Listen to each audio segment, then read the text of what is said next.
그것이 어찌 없을까? 아내가 장문을 열고 무엇을 찾더니 입안말로 중얼거린다. 무엇이 없어? 나는 우두커니 책상머리에 앉아서 책장만 뒤적뒤적 하다가 물어보았다. 모본단 저고리가 하나 남았는데. 나는 그만 묵묵하였다. 아내가 그것을 찾아 무엇하려는 것을 알비라. 오늘 밤에 옆집 할멈을 시켜 잡히려 하는 것이다.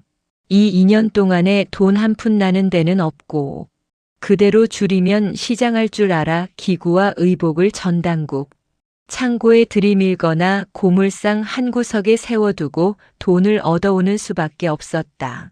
지금 아내가 하나 남은 모본단 저고리를 찾는 것도 아침거리를 장만하려 함이라.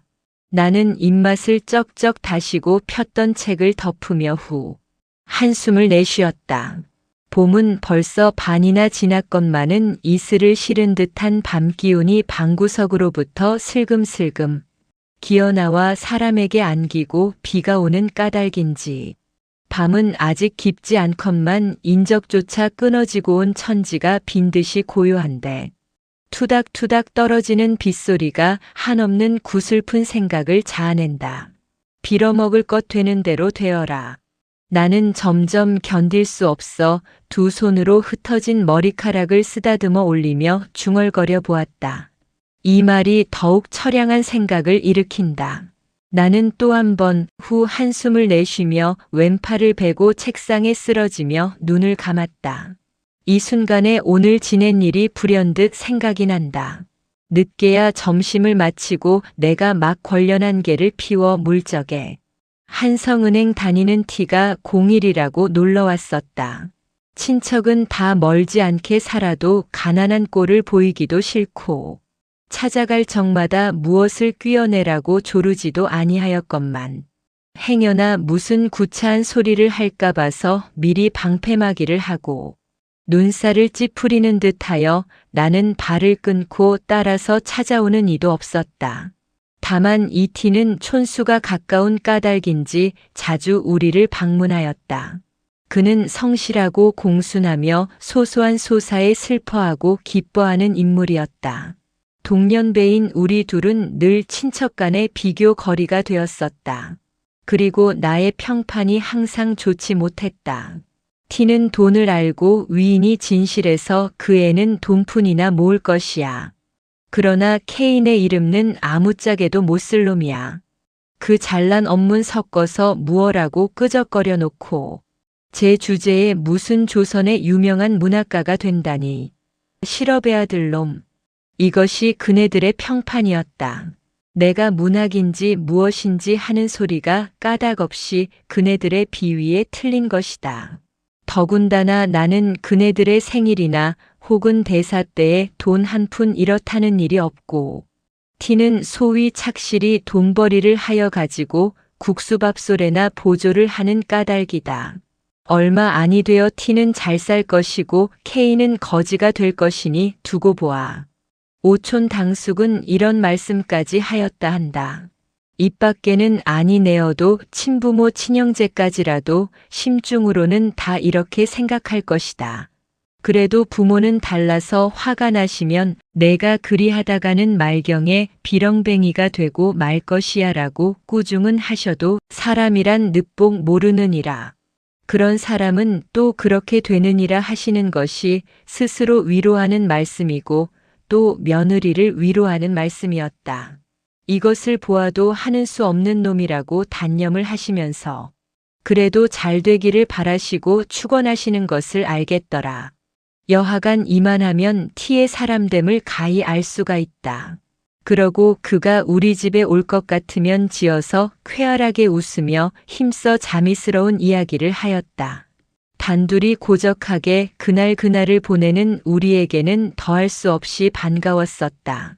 오늘도 그가 활발하게 집에 쑥 들어오더니 신문지에 싼 기름한 것을 이것 봐라 하는 듯이 마루 위에 올려놓고 분주히 구두꾼을 끄른다. 이것은 무엇인가? 나는 물어보았다. 제 처의 양산이야요. 쓰던 것이 벌써 다 낡았고 또 살이 부러졌다나요. 그는 구두를 벗고 마루에 올라서며 나오는 웃음을 참지 못하여 벙글벙글하면서 대답을 한다. 그는 나의 아내를 보며 돌연히 아주머니 좀 구경하시렵니까? 하더니 싼 종이와 집을 벗기고 양산을 펴보인다. 흰 비단 바탕에 두어 가지 매화를 수놓은 양산이었다. 검정이는 좋은 것이 많아도 너무 칙칙해 보이고 회색이나 누렁이는 하나도 그것이야 싶은 것이 없어서 이것을 산걸요. 그는 이것보다 더 좋은 것을 살 수가 있나 하는 뜻을 보이려고 애를 쓰며 이런 발명까지 한다. 이것도 퍽 좋은데요. 이런 칭찬을 하면서 양산을 펴들고 이리저리 홀린 듯이 들여다보고 있는 아내의 눈에는 나도 이런 것을 하나 가졌으면 하는 생각이 역력히 보인다. 나는 갑자기 불쾌한 생각이 와락 일어나서 방으로 들어오며 아내의 양산 보는 양을 빙그레 웃고 바라보고 있는 티에게 여보게 방에 들어오게 그려 우리 이야기나 하세. 티는 따라 들어와 물가 폭등에 대한 이야기며 자기의 월급이 오른 이야기며 주권을 몇 주 사두었더니 꽤 이익이 남았다든가. 이번 각 은행 사무원 경기회에서 자기가 우월한 성적을 얻었다든가. 이런 것 저런 것 한참 이야기하다가 돌아갔었다. 티를 보내고 책상을 향하여 짓던 소설의 결미를 생각하고 있을 즈음에 여보. 아내의 떠는 목소리가 바로 내 귀 곁에서 들린다. 핏기 없는 얼굴에 살짝 붉은 빛이 돌며 어느 결에 내 곁에 바싹 다가앉았더라. 당신도 살 도리를 좀 하셔요.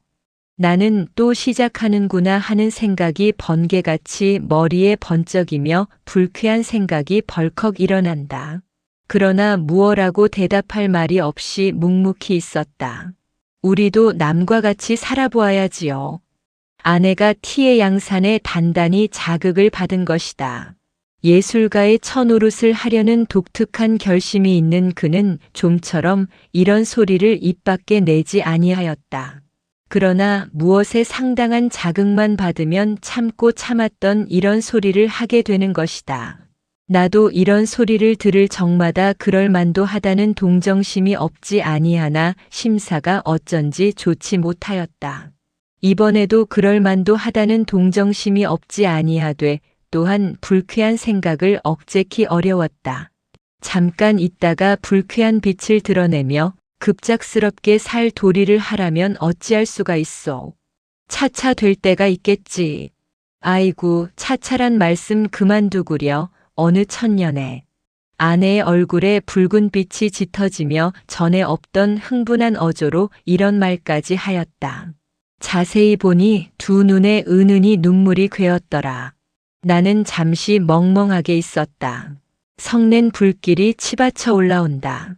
나는 참을 수 없다. 막버리꾼한테 시집을 갈 것이지 누가 내게 시집을 오랬어. 저 따위가 예술가의 처가 다 뭐야. 사나운 어조로 몰풍스럽게 소리를 꽥 질렀다. 에그. 살짝 얼굴빛이 변해지며 어이없이 나를 보더니 고개가 점점 수그러지며 한 방울 두 방울 방울방울 눈물이 장판 위에 떨어진다. 나는 이런 일을 가슴에 그리며 그래도 내일 아침거리를 장만하려고 옷을 찾는 아내의 심중을 생각해보니 말할 수 없는 슬픈 생각이 가을 바람과 같이 설렁설렁 심골을 분지르는 것 같다. 쓸쓸한 빗소리는 굵었다 가늘었다 의연히 적적한 밤 공기에 더욱 처량히 들리고 그을음 앉은 등빛 속에서 비추는 불빛은 구름에 가린 달빛처럼 우는 듯 조는 듯 구차히 얻어 산 몇 권 양책의 표제 금자가 번쩍거린다. 장 앞에 초연히 서 있던 아내가 무엇이 생각났는지 고개를 끄덕끄덕하며 들리듯 말듯 목 안의 소리로 으흐. 옳지 참 그날. 찾았소. 아니야요 벌써. 저 인천 사시는 형님이 오셨던 날. 아내가 애써 찾던 그것도 벌써 전당포에 고운 먼지가 앉았구나. 종지 하나라도 차근차근 아랑곳하는 아내가 그것을 잡혔는지 안이 잡혔는지 모르는 것을 보면 빈곤이 얼마나 그의 정신을 물어뜯었는지 가히 알겠다. 한참 동안 서로 아무 말이 없었다. 가슴이 어째 답답해지며 누구하고 싸움이나 좀 해보았으면, 소리껏 고함이나 질러보았으면, 실컷 울어보았으면 하는 일종 이상한 감정이 부글부글 피어오르며 전신에 이가 스멀스멀 기어다니는 듯 옷이 어째 몸에 끼어 견딜 수가 없다. 나는 이런 감정을 노골적으로 드러내며 점점 구차한 살림에 실증이 나서 못 견디겠지? 아내는 무엇을 생각하는지 모르게 정신을 잃고 섰다가 그 개슴츠레한 눈이 둥그레지며 네? 어째서요? 무얼 그렇지? 싫은 생각은 조금도 없어요. 이렇게 말이 오락가락함을 따라 나는 흥분의 도가 점점 짙어간다. 그래서 아내가 떨리는 소리로 어째 그런 줄 아셔요? 하고 반문할 적에 나를 숙맥으로 아루? 라고 격렬하게 소리를 높였다. 아내는 살짝 분한 빛이 눈에 비치어 물끄러미 나를 들여다본다. 나는 괘씸하다는 듯이 흘겨보며 그러면 그건 모를까? 오늘날까지 잘 참아오더니 인제는 점점 기색이 달라지는 걸 뭐. 물론 그럴 만도 하지만은 이런 말을 하는 내 가슴에는 지난 일이 활동사진 모양으로 얼른 나타난다. 6년 전에. 그때 나는 16세이고 저는 18세였다. 우리가 결혼한 지 얼마 아니 되어 지식에 목마른 나는 지식의 바닷물을 얻어 마시려고 표현이 집을 떠났었다. 광풍에 나부끼는 버들림 모양으로 오늘은 지나 내일은 일본으로 굴러다니다가 금전의 탓으로 지식의 바닷물도 흠씬 마셔보지도 못하고 반거들충이가 되어 집에 돌아오고 말았다. 내게 시집 올 때에는 방글방글 피려는 꽃봉오리 같던 아내가 어느 결에 기울어가는 꽃처럼 두 뺨에 선연한 빛이 스러지고 이마에는 벌써 두어 금가는 줄이 그리어졌다. 처가덕으로 집간도 장만하고 세간도 얻어 우리는 소위 살림을 하게 되었다. 처음에는 그럭저럭 지내었지만은 한 푼 나는 데 없는 살림이라 한 달 가고 2달 갈수록 점점 곤란해질 따름이었다. 나는 보수 없는 독서와 가치 없는 창작으로 해가 지고 날이 새며 쌀이 있는지 나무가 있는지 망연케 몰랐다. 그래도 때때로 맛있는 반찬이 상에 오르고 입은 옷이 과히 추하지 아니함은 전혀 아내의 힘이었다. 전들 무슨 벌이가 있으리요. 부끄럼을 무릅쓰고 친가에 가서 눈치를 보아가며 구차한 소리를 하여 가지고 얻어온 것이었다. 그것도 한 번, 2번 말이지 장구한 세월에 어찌 늘 그럴 수가 있으랴. 말경에는 아내가 가져온 세간과 의복에 손을 대는 수밖에 없었다. 잡히고 파는 것도 나는 아른 채도 아니하였다. 그가 애를 쓰며 퉁명스러운 옆집 할멈에게 돈푼을 주고 시켰었다. 이런 고생을 하면서도 그는 나의 성공만 마음속으로 깊이 믿고 빌었었다. 어느 때에는 내가 무엇을 짓다가 마음에 맞지 아니하여 쓰던 것을 집어던지고 화를 낼 적에 왜 마음을 조급하게 잡수셔요? 저는 꼭 당신의 이름이 세상에 빛날 날이 있을 줄 믿어요. 우리가 이렇게 고생을 하는 것이 장래에 잘 될 근본이야요. 하고 그는 스스로 흥분되어 눈물을 흘리며 나를 위로한 적도 있었다. 내가 외국으로 돌아다닐 때에 소위 신풍조에 뛰어 까닭없이 구식 여자가 싫어졌다. 그래서 나의 일찍이 장가든 것을 매우 후회하였다. 어떤 남학생과 어떤 여학생이 서로 연애를 주고받고 한다는 이야기를 들을 적마다 공연히 가슴이 뛰놀며 부럽기도 하고 비감스럽기도 하였었다.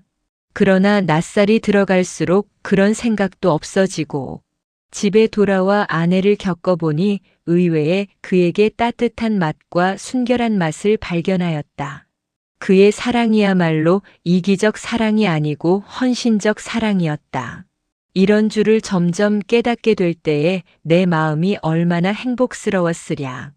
밤이 깊도록 다듬이를 하다가 그만 옷 입은 채로 쓰러져 고나게 자는 그의 파리한 얼굴을 들여다보며 아, 나에게 위안을 주고 원조를 주는 천사여. 하고 감격이 극하여 눈물을 흘린 일도 있었다. 내가 알다시피 내가 별로 천품은 없으나 어쨌든 무슨 저작가로 몸을 세워보았으면 하여 나날이 창작과 독서에 전심력을 바쳤다. 물론 아직 남에게 인정될 가치는 없는 것이다. 그 영향으로 자연 일상생활이 마루하게 되었다. 이런 곤란에 그는 근 2년 견디어 왔건만은 나의 하는 일은 오히려 아무 보람이 없고 방 안에 놓였던 세간이 줄어가고 장롱에 찼던 옷이 거의 다 없어졌을 뿐이다. 그 결과 그다지 견딜성 있던 저도 요사이 와서는 때때로 쓸데없는 탄식을 하게 되었다. 손잡이를 잡고 마루 끝에 우두커니 서서 하염없이 먼 산만 바라보기도 하며 바느질을 하다 말고 실심한 사람 모양으로 멍멍이 앉았기도 하였다. 창경으로 비치는 어스름한 햇빛에 나는 흔히 그의 눈물 머금은 근심 있는 눈을 발견하였다. 이럴 때에는 말할 수 없는 쓸쓸한 생각이 들며 일없이 마누라 하고 부르면 그는 몸을 흠칫하고 고개를 저리로 돌리어 치맛자락으로 눈물을 씻으며 네 하고 울음에 떨리는 가는 대답을 한다. 나는 등에 찬물을 끼얹는 듯 몸이 으쓱해지며 처량한 생각이 싸늘하게 가슴에 흘렀었다. 그렇지 않아도 자비하기 쉬운 마음이 더욱 심해지며 내가 무자격한 탓이다 하고 스스로 멸시를 하고 나니 더욱 견딜 수 없다. 그럴만도 하다. 는 동정심이 없지 아니하되 그래도 그만 불쾌한 생각이 일어나며 계집이란 할 수 없어. 혼자 이런 불평을 중얼거리었다. 환등 모양으로 하나씩 둘씩 이런 일이 가슴에 나타나니 무어라고 말할 용기조차 없어졌다. 나의 유일의 신앙자이고 위로자이던 저까지 인제는 나를 아니 믿게 되고 말았다. 그는 마음속으로 내가 6년 동안 내 살을 깎고 점이었구나. 이 원수야 할 것이다. 이렇게 생각함에 그의 불같던 사랑까지 열버져 가는 것 같았다. 아니 흔적도 없이 사라지고 만 것 같았다. 나는 감상적으로 허둥허둥하며 낸들 마누라를 고생시키고 싶어 시켰겠소. 비단옷도 해주고 싶고 좋은 양산도 사주고 싶어요. 그러길래 왼종일 쉬지 않고 공부를 아니하오. 남보기에는 편편히 노는 것 같아도 실상은 그렇지 않애. 본들 모른단 말이요. 나는 점점 강한 가면을 벗고 약한 진상을 드러내며 이와 같은 가소로운 변명까지 하였다. 웬 세상 사람이 다 나를 비소하고 모욕하여도 상관이 없지만 마누라까지 나를 아니 믿어주면 어찌한단 말이요. 내 말에 스스로 자극이 되어 마침내 길이 탄식을 하고 그만 쓰러졌다. 이 순간에 고개를 숙이고 아마 하염없이 입술만 물어뜯고 있던 아내가 홀연 여보 울음소리를 떨면서 무너지는 듯이 내 얼굴에 쓰러진다. 용서 하고는 북받쳐 나오는 울음에 말이 막히고 불덩이 같은 두 뺨이 내 얼굴을 누르며 흑흑 느끼어 운다. 그의 두 눈으로부터 샘솟듯 하는 눈물이 제 뺨과 내 뺨 사이를 따뜻하게 젖어 퍼진다. 내 눈에서도 눈물이 흘러내린다. 뒤숭숭하던 생각이 다 이 뜨거운 눈물에 봄눈 슬듯 쓰러지고 말았다.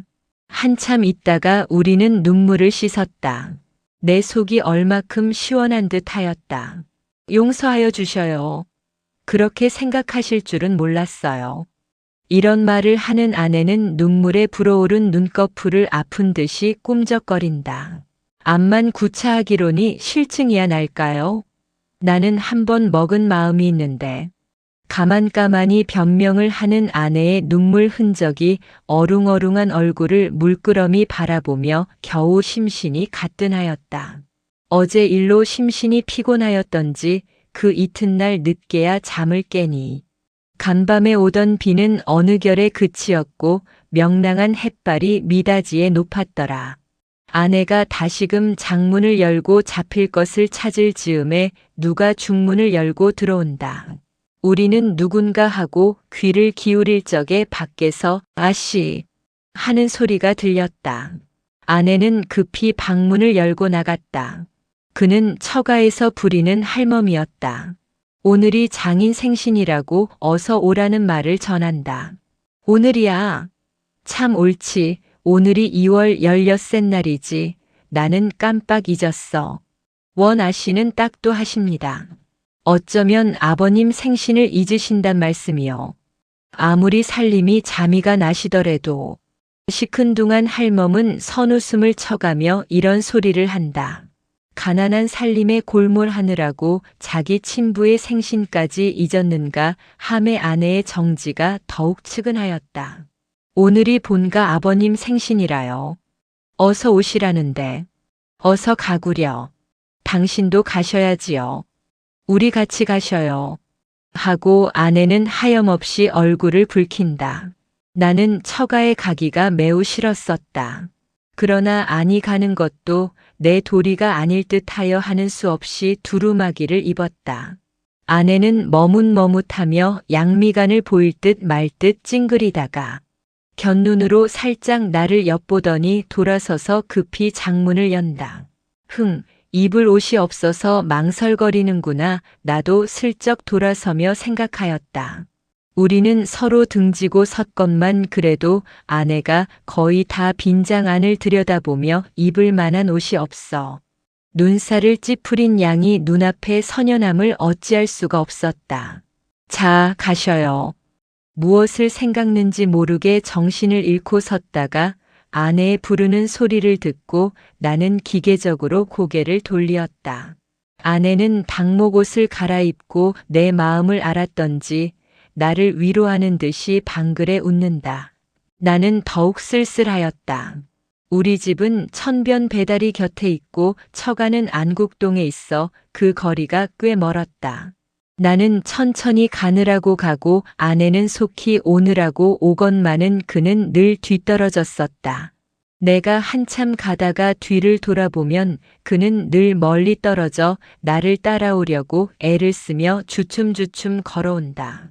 길가에 다니는 어느 여자를 보아도 거의 다 비단 옷을 입고 고운 신을 신었는데 아내만 당목옷을 허술하게 차리고 청목당해로 타박타박 걸어오는 양이 나에게 얼마나 애연한 생각을 일으켰는지 한참 만에 나는 넓고 높은 처가 대문에 다다랐다. 내가 안으로 들어갈 적에 낯선 사람들이 나를 흘끔흘끔 본다. 그들의 눈에 이 사람이 누구인가? 아마 이 집 하인인가 보다 하는 경멸이 여기는 빛이 있는 것 같았다. 안대청 가까이 들어오니 모두 내게 분분히 인사를 한다. 그 인사하는 소리가 내 귀에는 어째 비소하는 것 같기도 하고 모욕하는 것 같기도 하여 공연히 가슴이 두근거리고 얼굴이 후끈거리었다. 그 중에 제일 내게 친숙하게 인사하는 사람이 있다. 그는 아내보다 3년 맞이인 처형이었다. 내가 어려서 장가를 들었으므로 그때 그는 나를 못 견디게 시달렸다. 그때는 그가 싫기도 하고 밉기도 하더니 지금 와서는 그때 그러한 것이 도리어 우리를 무관하고 정답게 만들었다. 그는 인천 사는데 자기 남편이 기밀을 하여 가지고 이번에 돈 10만 원이나 착실히 땄다 한다. 그는 자기의 잘 사는 것을 자랑하고자 함인지 비단을 내리감고 치감고 얼굴에 부유한 태가 질질 흐른다. 그러나 분으로 숨기려고 애쓴 보람도 없이 눈 위에 퍼렇게 멍든 것이 내 눈에 띄었다. 왜 마누라는 어쩌고 혼자 오셔요? 그는 웃으며 이런 말을 하다가 중문편을 바라보더니 그러면 그렇지. 동부인 아니하고 오실라고. 혼자 주고받고 한다. 나도 이 말을 듣고 슬쩍 돌아다 보니 아내가 벌써 중문 안에 들어섰더라. 그 수척한 얼굴이 더욱 수척해 보이며 눈물 괜 듯한 눈이 하염없이 웃는다. 나는 유심히 그와 아내를 번갈아 보았다. 처음 보는 사람은 분간을 못하리만큼 그들의 얼굴은 혹사하다. 그런데 얼굴빛은 어쩌면 저렇게 틀리는지. 하나는 이글이글 만발한 꽃 같고 하나는 시들시들 마른 낙엽 같다. 아내를 형이라 하고 처형을 아우라 하였으면 아무라도 속을 것이다. 또 한 번 아내를 보며 말할 수 없는 쓸쓸한 생각이 다시금 가슴을 누른다. 딴 음식은 별로 먹지도 아니하고 못 먹는 술을 넉 잔이나 마시었다. 그래도 바늘방석에 앉은 것처럼 앉아 견딜 수가 없다. 집에 가려고 나는 몸을 일으켰다. 골치가 띵하며 내가 선 방바닥이 마치 폭풍에 도도하는 파도같이 높았다 낮았다. 어질어질해서 곧 쓰러질 것 같다. 이 거동을 보고 장모가 황망히 일어서며 술이 저렇게 취해가지고 어디로 갈라고. 여기서 한잠 자고 가게. 나는 손을 내저으며 아니에요. 집에 가겠어요. 취한 소리로 중얼거리었다. 저를 어쩌나. 장모는 걱정을 하시더니 할멈, 어서 인력거 한 채 불러오게. 한다. 취중에도 인력거를 태우지 말고 그 인력거 삭슬 나를 주었으면 책 한 권을 사보련만 하는 생각이 있었다. 인력거를 타고 얼마 아니 가서 그만 잠이 들고 말았다. 한참 자다가 잠을 깨어보니 방 안에 벌써 난포불이 켜었는데 아내는 어느 결에 왔는지 외로이 앉아 바느질을 하고 화로에서는 무엇이 끓는 소리가 보글보글하였다. 아내가 나의 잠 깬 것을 보더니 급히 화로에 얹은 것을 만져보며 인제 그만 일어나 진지를 잡수셔요. 하고 불이 나게 일어나 아랫목에 파묻어둔 밥그릇을 꺼내어 미리 차려둔 상에 얹어서 내 앞에 갖다 놓고 일변 화로를 당기어 더운 반찬을 집어 얹으며 자 어서 일어나셔요. 나는 마지못하여 하는 듯이 부시시 일어났다. 머리가 오히려 아프며 목이 몹시 말라서 국과 물을 연해 들이켰다. 물만 잡수셔서 어째요. 진지를 좀 잡수셔야지. 아내는 이런 근심을 하며 밥상머리에 앉아서 고기도 뜯어주고 생선뼈도 추려주었다. 이것은 다 오늘 처가에서 가져온 것이다. 나는 만나게 밥 한 그릇을 다 먹었다. 내 밥상이 남의 아내가 밥을 먹기 시작한다. 그러면 지금껏 내 잠 깨기를 기다리고 밥을 먹지 아니하였구나 하고 오늘 처가에서 본 일을 생각하였다. 어제 일이 있은 후로 우리 사이에 무슨 벽이 생긴 듯 하던 것이 그 벽이 점점 엷어져 가는 듯하며 가엾고 사랑스러운 생각이 일어났었다. 그래서 우리는 정답게 이런 이야기 저런 이야기를 하게 되었다. 우리의 이야기는 오늘 장인 생신 잔치로부터 처형 눈 위에 멍든 것에 옮겨갔다. 처형의 남편이 이번 그 돈을 딴 뒤로는 주야 요리점과 기생집에 돌아다니더니 일전에 어떤 기생을 얻어가지고 미쳐 날뛰며 집에만 들면 집안 사람을 들볶고 걸핏하면 처형을 친다 한다. 이번에도 별로 대단치 않은 일에 처형에게 밥상으로 냅다 갈겨 바로 눈 위에 그렇게 멍이 들었다 한다. 그것 보아 돈푼이나 있으면 다 그런 것이야. 정말 그래요. 없으면 없는 대로 살아도 의좋게 지내는 것이 행복이야요. 아내는 충심으로 공명해 주었다. 이 말을 들음에 내 마음은 말할 수 없이 만족해지며 무슨 승리자나 된 듯이 득의양양하였다. 그리고 마음속으로 옳다 그렇다. 이렇게 지내는 것이 행복이다. 하였다. 이틀 뒤 해 어스름에 처형은 우리 집에 놀러 왔었다. 마침 내가 정신없이 무엇을 생각하고 있을 즈음에 쓸쓸하게 닫혀있는 중문이 찌긋뚱하며 비단옷 소리가 사으락사으락 들리더니 아랫목은 내게 빼앗기고 움목에 바느질을 하고 있던 아내가 문을 열고 나간다. 아이고 형님 오셔요.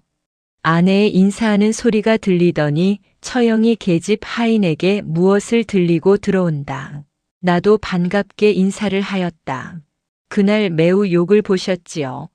못 잡수는 술을 무슨 짝에 그렇게 잡수셔요. 그는 이런 인사를 하다가 급작스럽게 계집 하인이 든 것을 빼앗더니 그 속에서 신문지로 싼 것을 끄집어내어 아내를 주며 내 신 사는데 내 신도 한 켤레 샀다. 그날 청목 당해를 말을 하려다가 나를 곁눈으로 흘끗 보고 그만 입을 닫힌다. 그것을 왜 또 사셨어요? 해쓱한 얼굴에 꽃물을 들이며 아내가 치사하는 것도 들은 채 만체하고 처형은 또 이야기를 시작한다.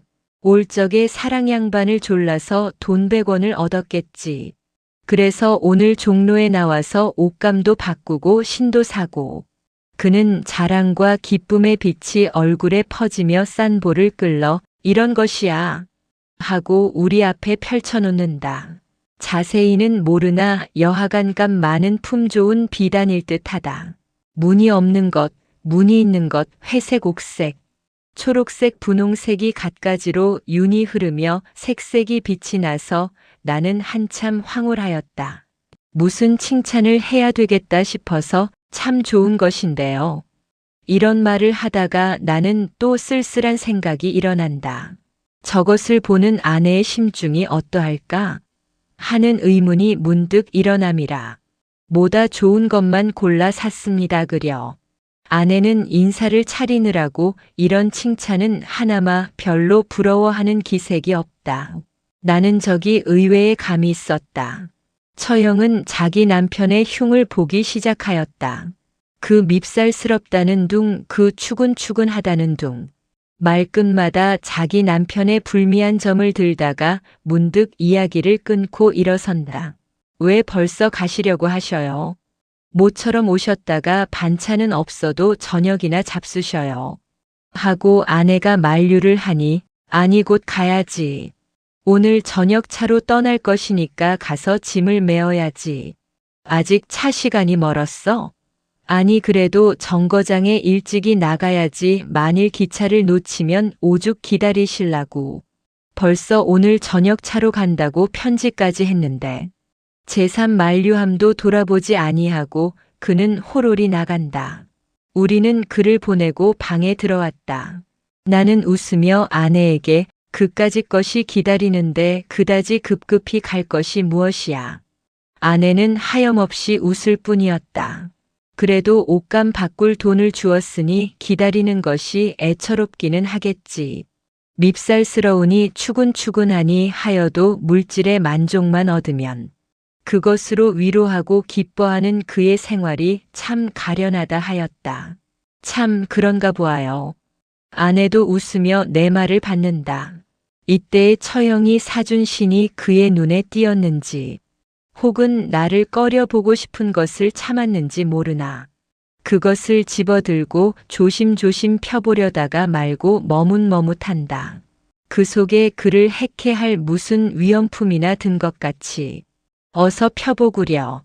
아내가 하도 머뭇머뭇하기로 보다 못하여 내가 재촉을 하였다.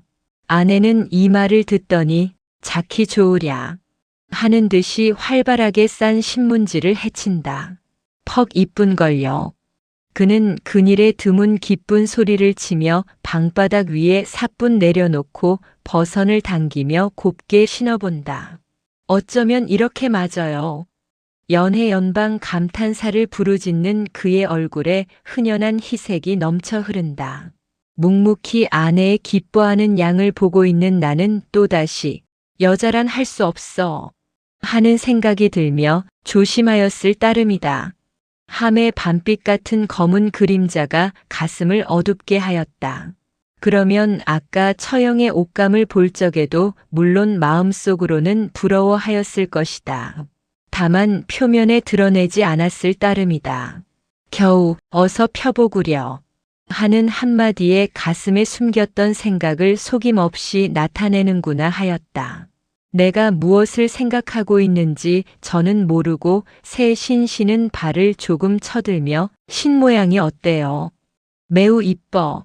겉으로는 좋은 듯이 대답을 하였으나 마음은 쓸쓸하였다. 내가 제게 신 한 켤레를 사주지 못하여 남에게 얻은 것으로 만족하고 기뻐하는도다. 웬일인지 이번에는 그만 불쾌한 생각이 일어나지 아니하였다. 처형이 동서를 밉다거니 무엇이니 하면서도 기차를 놓치면 남편이 기다릴까 염려하여 급히 가던 것이 생각난다. 그것을 미루어 아내의 심사도 알 수가 있다. 부득이한 경우라 할 일 없이 정신적 행복에만 만족하려고 애를 쓰지만은 기실 부족한 것이다. 다만 참을 따름이다. 그것은 내가 생각해야 된다. 이런 생각을 하니 전날 아내에게 그런 말을 한 것이 후회가 난다. 어느 때라도 제 은공을 갚아줄 날이 있겠지. 나는 마음을 좀 너그럽게 먹고 이런 생각을 하며 아내를 보았다. 나도 어서 출세를 하여 비단신 한 켤레쯤은 사주게 되었으면 좋으련만. 아내가 이런 말을 듣기는 참 처음이다. 네? 아내는 제 귀를 못 믿어하는 듯이 의아한 눈으로 나를 보더니 얼굴에 살짝 열기가 오르며 얼마 안 되어 그렇게 될 것이야요. 라고 힘있게 말하였다. 정말 그럴 것 같소? 나는 약간 흥분하여 반문하였다. 그러면요, 그렇고 말고요. 아직 아무도 인정해주지 않은 무명 작가인 나를 다만 저 하나가 깊이 인정해준다. 그러기에 그 강한 물질에 대한 본능적 요구도 참아가며 오늘날까지 몹시 눈살을 찌푸리지 아니하고 나를 도와준 것이다. 아, 나에게 위안을 주고 원조를 주는 천사여. 마음속으로 이렇게 부르짖으며 두 팔로 덤썩 아내의 허리를 잡아 내 가슴에 바싹 안았다. 그 다음 순간에는 뜨거운 두 입술이 그의 눈에도 나의 눈에도 그렁그렁한 눈물이 물끓듯 넘쳐 흐른다.